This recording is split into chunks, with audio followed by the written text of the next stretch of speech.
I'm royalty! The beggar's words froze Isabella's blood. Amid Rome's ancient stones, two strangers connected by invisible threads of betrayal and blood.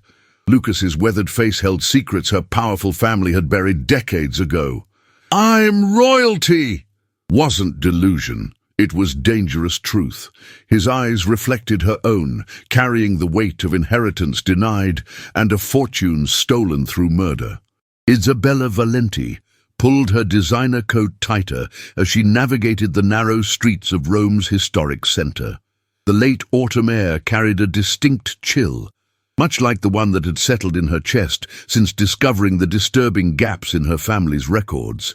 As CEO of Valenti International, she'd built her reputation on thoroughness and precision, qualities that had served her well in business, but now drove her relentlessly through this personal investigation. Her uncle Matteo's death 25 years ago had always been shrouded in vague explanations, and the recent discovery of missing funds from that era had triggered red flags in her methodical mind. The coincidence of finding these discrepancies while researching for the family's bicentennial celebration seemed too significant to ignore, especially when accompanied by references to an unnamed ward who had mysteriously disappeared from all official documentation around the same time. The cobblestones beneath her feet were slick from an earlier rain, reflecting the golden light of street lamps like scattered coins across a darkened vault floor. Isabella had chosen to walk rather than take her usual chauffeur-driven car, needing the physical motion to match the restless turning of thoughts in her mind. Her family's heritage stretched back through centuries of European nobility, their bloodline connected to minor royalty through her grandmother's marriage to Prince Alessandro Valenti, of a small but once influential principality. That legacy had transformed over generations into business acumen and political connections rather than titles. But the Valenti name still opened doors throughout Europe. Isabella had never questioned the weight of that inheritance until now, when discrepancies in financial transfers and hushed notes in private journals suggested a darkness at the heart of their legacy. A beggar sat huddled in the recessed doorway of a closed bakery, his presence barely noticeable except for the slight movement as he extended a paper cup toward passing tourists. Something about his stillness caught Isabella's attention, not the usual performance of need that many street people employed, but a dignified patience that seemed out of place. She would have continued walking, her mind already returning to the mystery of the missing documents, when a ray of light from a passing car illuminated his features. The man's profile struck her with such unexpected familiarity that she stopped abruptly, causing a young couple behind her to swerve awkwardly around her frozen form. The beggar looked up, his eyes meeting hers with an intensity that sent a jolt of recognition through her body before she could rationalize it away. "Spare some change for coffee, signora?" His voice carried an unusual cadence, the Italian words shaped by an accent she couldn't immediately place, but which carried echoes of education despite his rough appearance. Isabella found herself reaching for her purse automatically, mind still struggling to process the unsettling sense of recognition. As she dropped a €20 note into his cup, their fingers brushed momentarily, and the man's eyes widened slightly. "You're very generous. Most people pretend not to see me." His Italian had shifted, the accent now more pronounced, with undertones that reminded her of her uncle's distinctive way of speaking, a peculiar blend of regional influences from his years of education abroad. Isabella should have continued on her way. Her appointment with the family lawyer was scheduled for early the next morning, and she needed time to organize her thoughts and questions. Yet something held her in place, a nagging sensation that this encounter wasn't coincidental. "What's your name?" she asked, her business-trained voice automatically adopting the authoritative tone she used in boardrooms. The man studied her face for a long moment before responding, his eyes a striking shade of amber that caught the streetlight, moving methodically over her features as if memorizing them or perhaps comparing them to a mental image. When he finally spoke, His words were delivered with careful precision rather than the slurred desperation she might have expected from someone living on the streets. "Lucas," he said simply, then paused before adding with a strange smile that transformed his weathered face, "Though once, in another life, I was called Luca Alessandro Valenti." Yet the name struck Isabella like a physical blow, Alessandro being not only her grandfather's name, but a traditional name reserved for firstborn males in their family line for generations. She took an involuntary step backward, her mind racing through possibilities. A conman who had researched her family, a mentally ill person with delusions of grandeur, or something far more disturbing. The beggar, Lucas, seemed to read her thoughts, his smile fading into a more serious expression as he reached into the layers of his tattered coat and withdrew a small, tarnished object. "Perhaps this will help explain," he said, extending his palm to reveal a signet ring that Isabella recognized immediately as identical to the one her uncle had worn in every family photograph. A ring that had supposedly been buried with him. Isabella's private office at Valenti International Headquarters occupied the entire top floor of a renovated palazzo overlooking the Tiber River, its Renaissance architecture housing the most advanced security and technology systems money could buy. The contrast between the building's historic exterior and ultra-modern interior mirrored Isabella's own life, rooted in ancient family traditions while driving relentlessly toward the future. Today, however, that carefully maintained balance felt precarious as she paced the length of custom marble flooring, her usual composed demeanor fractured by the events of the previous evening. Lucas sat in one of the leather chairs across from her desk, his discomfort in the opulent surroundings evident despite his attempts to appear at ease. He had bathed and shaved at the hotel where Isabella had arranged accommodations, and the transformation was striking. Beneath the grime and neglect had emerged a man whose features bore an unmistakable resemblance to her late uncle Matteo. "The DNA results will take at least 24 hours. Isabella stated, her voice maintaining professional detachment despite the chaos of emotions beneath. After their shocking encounter on the street, she had taken Lucas to a discreet medical facility where samples were collected for expedited testing. The signet ring had been compelling, but Isabella had built her reputation on empirical evidence rather than emotional reactions. Still, even as she awaited scientific confirmation, her trained eye couldn't ignore the distinctive Valenti traits evident in Lucas's face.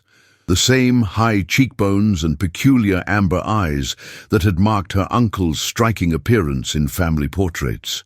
More unsettling were the mannerisms that couldn't be researched or practiced. The characteristic way he tilted his head when considering a question, identical to her grandfather's habit captured in old family films. Lucas nodded at her statement about the DNA testing, a flash of amusement crossing his features. "You built an empire on verification and proof. I wouldn't expect you to simply take my word." His voice had transformed along with his appearance, the refined education now more apparent without the deliberate roughness he had adopted for street survival. He reached into the pocket of the clothes Isabella had provided, simple but expensive items delivered to the hotel, and extracted a folded piece of paper. "This may interest you while we wait for science to confirm what blood already recognizes." He extended the yellow document, its creases deep from years of careful folding and unfolding. Isabella accepted it with the caution of someone handling potentially explosive material, which in many ways it was. The document was a birth certificate, faded but legible, bearing the official stamps of a small private hospital in Geneva, Switzerland. Isabella's eyes widened as she read the details. Mother's name listed as Sophia Lambert, father's name given as Matteo Alessandro Valenti, and the child's name registered as Luca Alessandro Valenti. The date placed his birth 44 years ago, matching exactly what Lucas had told her during their long conversation the previous night. Isabella sank into her chair, document trembling slightly in her normally steady hands. "My uncle never married," she said softly, more to herself than to Lucas. There was never any mention of a child. The implications were beginning to crystallize in her analytical mind. If Lucas truly was Matteo's son, his claim to a portion of the Valenti fortune would be substantial, particularly given the suspicious circumstances surrounding Matteo's untimely death. "Sophia was my mother," Lucas continued, his voice taking on a distant quality. "She was his mistress for nearly 3 years, a pianist he met during his time in Switzerland. She told me they had planned to marry eventually, once he had sorted out some family complications. I was 7 when she received news of his death." Lucas's composure slipped slightly, a shadow of old grief crossing his features. "2 days after she received that news, men came to our apartment while I was at school. When I returned, she was gone. A neighbor told me she had left with the men voluntarily, but something felt wrong. I never saw her again." The stark reality of his words hung in the air between them, the tragedy of a child abandoned now connecting to the financial discrepancies Isabella had discovered. A payout, perhaps, or something more sinister. Isabella's mind raced through the implications, connecting fragments of conversations overheard in childhood. Her grandfather's occasional melancholy references to Matteo's mistake that she had never understood. As CEO, she had access to all family financial records, and the transfers she had recently questioned, large sums moved through elaborate channels to Swiss accounts, suddenly took on new significance. "The payments stopped about 15 years ago," she stated, piecing together the timeline aloud. "Were you on the streets the entire time since then?" Lucas's laugh held no humor, only a bitter acknowledgement of time lost. "Not immediately. I had education, skills. I worked as a translator, then a tour guide, but someone was systematically destroying every opportunity I found. Jobs would disappear overnight. Apartments would suddenly be unavailable despite signed leases. Eventually, I connected it to any instance where I used my real name or details." The morning light streaming through the floor-to-ceiling windows illuminated Lucas's face as he looked directly at Isabella, the family resemblance impossible to deny from this angle. "I survived by becoming invisible, which was apparently what certain members of your family wanted all along. The ultimate irony of European nobility, the prince's son begging for coins on the streets of Rome." His words contained no self-pity, only a statement of fact, delivered with the dry wit that had been another of Matteo's distinctive traits. Isabella felt a chill that had nothing to do with the office temperature, recognizing that the conspiracy she had begun to uncover was far more personal and far-reaching than she had initially suspected. Someone had gone to extraordinary lengths to erase Lucas from existence, and the same people might now view her investigation as a threat to decades of careful concealment. The family lawyer's office embodied old-world discretion, with its wood-paneled walls and generations of confidential documents secured in antique filing cabinets behind modern locks. Sergio Bartoli had served the Valenti family for over 30 years, his father having held the position before him, creating a continuity of legal counsel that spanned nearly 8 decades. At 72, Sergio maintained the sharp mind and careful speech that had made him invaluable to the family, his traditional methods complementing Isabella's more aggressive business approach. Today, however, his usual composure had faltered visibly when Lucas entered the room behind Isabella, the older man's face draining of color as if he were seeing a ghost. "Matteo," he had whispered before catching himself, confirming Isabella's suspicions that the family lawyer knew far more about her uncle's personal life than the official records suggested. "I need complete transparency, Sergio," Isabella stated firmly once they were seated in the lawyer's private conference room, her tone making it clear this was not a request, but a directive from the head of the Valenti family. The DNA results had arrived that morning, confirming with 99.8% certainty that Lucas was indeed the son of Matteo Valenti, a revelation that had shifted Isabella's investigative curiosity into focused determination. "I want all documents related to my uncle's death, his personal affairs, and particularly any records concerning financial provisions for his son." She emphasized the last word deliberately, watching as Sergio's professional mask slipped further, his eyes darting between her resolute expression and Lucas's silent, observant presence. The lawyer's hands trembled slightly as he adjusted his glasses, a tell Isabella had never witnessed in all their years of interaction. "Those records are complex," Sergio began carefully, selecting his words with the precision of someone navigating a minefield. "Your grandfather made certain decisions after Matteo's passing that were deemed necessary for family stability. The documents were sealed under special provisions." His gaze shifted to Lucas, a mixture of recognition and what appeared to be genuine regret crossing his features. "I advised against several of those decisions, but ultimately I serve at the family's discretion." Isabella felt her patience thinning at the lawyer's careful evasion, the corporate negotiator in her recognizing delay tactics when she encountered them. "My grandfather has been dead for 12 years, Sergio. I am now the head of this family, and I'm instructing you to unseal those provisions immediately." Sergio appeared to age another decade before their eyes, the weight of long-held secrets visibly pressing upon him. After a moment of internal deliberation, he rose and moved to a painting on the far wall, a mediocre landscape that Isabella had always found oddly out of place among the office's otherwise impeccable art collection. The canvas swung away to reveal a small, modern safe embedded in the wall. "Only 3 people knew of this compartment's existence," he explained as he worked the combination. "Your grandfather, myself, and your Aunt Claudia." The mention of her aunt, her father's sister, and the family's most politically connected member sent a jolt of understanding through Isabella. Claudia had been the most vehement opponent when Isabella began researching the family history for their bicentennial, insisting some matters were better left in the past.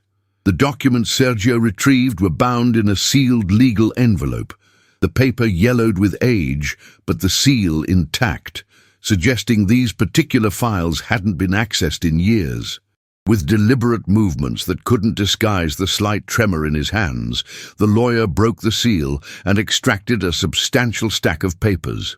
"These are the original documents regarding Matteo's estate, including provisions for his son and the child's mother." He slid the stack across the polished table toward Isabella, his expression grave. "What you'll find here contradicts everything in the official family records. Matteo left half his personal fortune, separate from the family business holdings, to his son. He also left letters explaining the situation to both his father and to Luca, to be delivered upon his death." The implication hung heavily in the air. Those letters had clearly never reached their intended recipients. Lucas leaned forward, his composure cracking for the first time since Isabella had met him, emotion raw in his voice as he asked, "He acknowledged me?" "Officially?" The question contained decades of rejection and uncertainty, a lifetime of believing himself unwanted. Sergio nodded, genuine sadness evident in his aged features. "Not only acknowledged, but he was in the process of formally integrating you and your mother into the family. The accident that claimed his life occurred while he was traveling to Switzerland, presumably to bring you both back to Italy. The revelation cast Matteo's death in an entirely new light, transforming what had been recorded as a tragic accident into something potentially more sinister." Isabella felt a cold clarity settling over her thoughts as pieces aligned into a coherent, disturbing picture. Isabella spread the documents methodically across the table, her trained eye quickly identifying discrepancies between these original papers and the versions that had been filed officially. The differences were subtle but significant. Altered dates, missing provisions, and most damningly, a completely different distribution of assets. According to these original documents, Lucas was entitled to property in Switzerland, substantial financial holdings, and shares in several Valenti subsidiary companies. All of these had instead been distributed among other family members, with the largest portions going to Isabella's father and Aunt Claudia. The implications were impossible to ignore. This wasn't a simple case of hiding an illegitimate child, but a deliberate conspiracy to divert a substantial inheritance and erase a rightful heir from the family narrative. "There's more," Sergio said quietly, reaching into the envelope to extract a thin file that had been hidden beneath the larger stack. "This contains the initial police report regarding Matteo's accident. It was never included in the official investigation." His hands shook visibly now as he passed the file to Isabella, suggesting that whatever it contained had weighed on his conscience for decades. "Your grandfather instructed me to withhold this information. It was the only time in my career I knowingly suppressed evidence, and I have regretted it every day since." Isabella opened the file with growing apprehension, Lucas moving to read over her shoulder, their shared blood now uniting them in pursuit of a truth that had remained buried for too long. The report contained witness statements that had never been made public, describing a second vehicle that had forced Matteo's car off the mountain road, statements that directly contradicted the official ruling of driver error due to inclement weather. The grand ballroom of Palazzo Valenti glittered with the calculated opulence that had defined the family's bicentennial celebration. Crystal chandeliers cast prismatic light across marble floors, where Europe's business elite, minor nobility, and political figures mingled in a carefully orchestrated display of power and tradition. Isabella stood at the entrance, her customary black designer attire replaced for this occasion by a gown in the deep crimson that had been the family's heraldic color for centuries. The heavy silence that fell across the room as she entered had nothing to do with her appearance, however, and everything to do with the man who walked confidently at her side. Lucas Valenti, formally dressed in a perfectly tailored tuxedo, bearing the subtle family crest on its buttons, had transformed completely from the street beggar she had encountered just 6 weeks earlier. The resemblance to his father, apparent even through years of hardship, was now unmistakable, sending murmurs of shock rippling through the assembled guests. Aunt Claudia's face had drained of color at their entrance, her champagne glass frozen halfway to her lips as recognition and fear battled across her usually composed features. At 74, Claudia remained a formidable presence in both the family hierarchy and European political circles, her calculated charm and strategic marriages having expanded the Valenti influence throughout the continent. Now, however, she looked suddenly fragile, the weight of decades of deception visibly crushing her practiced poise. Isabella guided Lucas directly toward her aunt, the crowd parting instinctively before them like a scene from a different century, a royal procession demanding acknowledgement. "Aunt Claudia," Isabella's voice carried just enough to be heard by those nearest them, "I believe you recognize your nephew, despite your considerable efforts to ensure no one else would." The confrontation Isabella had orchestrated was not born of cruelty, but calculated necessity. Public acknowledgement would make it impossible for the truth to be buried again. The 6 weeks since discovering Lucas's identity had been devoted to building an airtight case, with financial forensic experts tracing the elaborate scheme that had diverted his inheritance, and private investigators confirming Claudia's direct involvement in systematically destroying Lucas's attempts to build a life.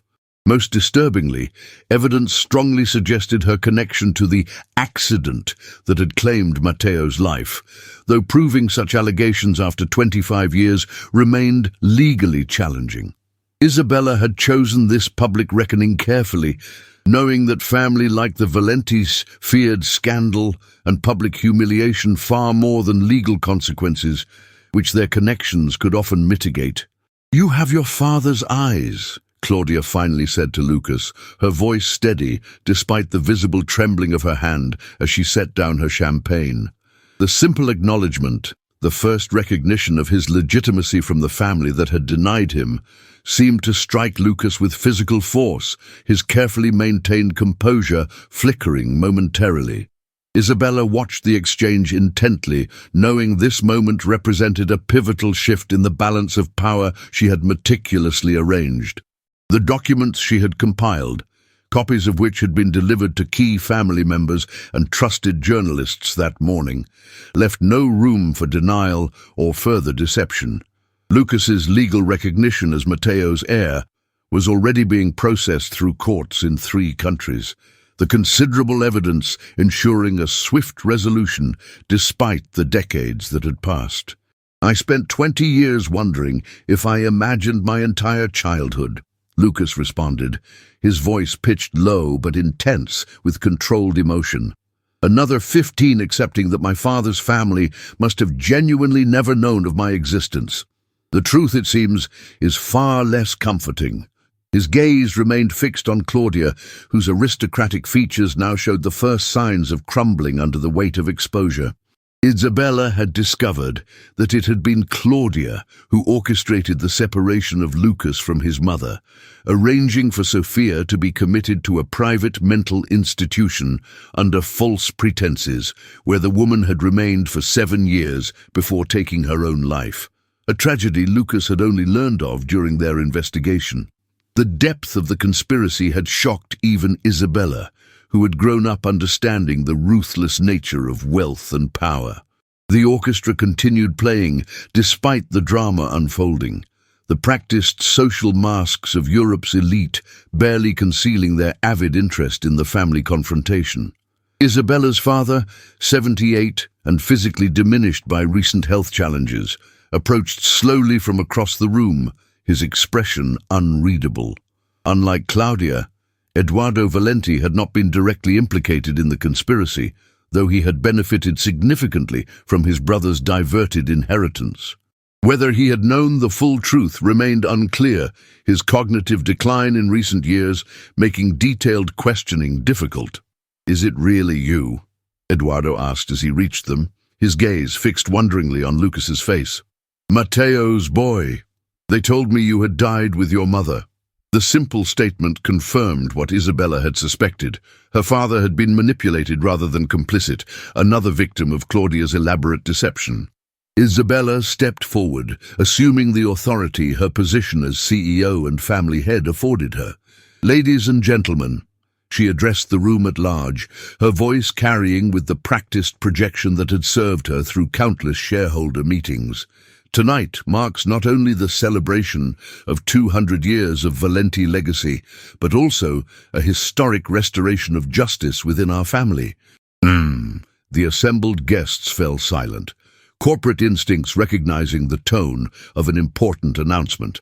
"I am pleased to formally introduce Lucas Alessandro Valenti, son of my late uncle Prince Matteo Valenti, and rightful heir to the Valenti family titles and proportional holdings." The statement was met with audible gasps, not at the revelation itself, as rumors had been circulating since their investigation began, but at the public acknowledgement that made it irrefutably official. Lucas stepped forward to stand beside Isabella, his bearing reflecting a natural dignity that years on the streets had been unable to erase. The transformation in him over the past weeks had been remarkable, not just the external restoration of health and appearance, but an internal reclamation of the identity that had been systematically stripped from him. The Valenti motto speaks of honor prevailing through darkness. He addressed the crowd, his voice steady and carrying the distinctive cadence that so resembled his father's. Today, that sentiment feels particularly apt. His gaze swept across the room, lingering briefly on Claudia's now ashen face before returning to the wider audience. "I stand before you not seeking vengeance for past wrongs, but rather the simple acknowledgement of truth and the restoration of what was intended by my father." As the evening progressed, Isabella observed the subtle shift in the room's dynamics, the calculated recalibration of alliances and connections that occurred whenever power structures changed. Lucas moved through the crowd with surprising grace, accepting introductions and navigating conversations as if he had been prepared for this role his entire life, rather than thrust into it through extraordinary circumstances. The nobility that Claudia had tried so desperately to deny him seemed to emanate from him naturally, a birthright that transcended the material trappings of wealth or position. Isabella felt an unexpected surge of pride watching him, not just for the family connection they shared, but for the remarkable resilience he embodied.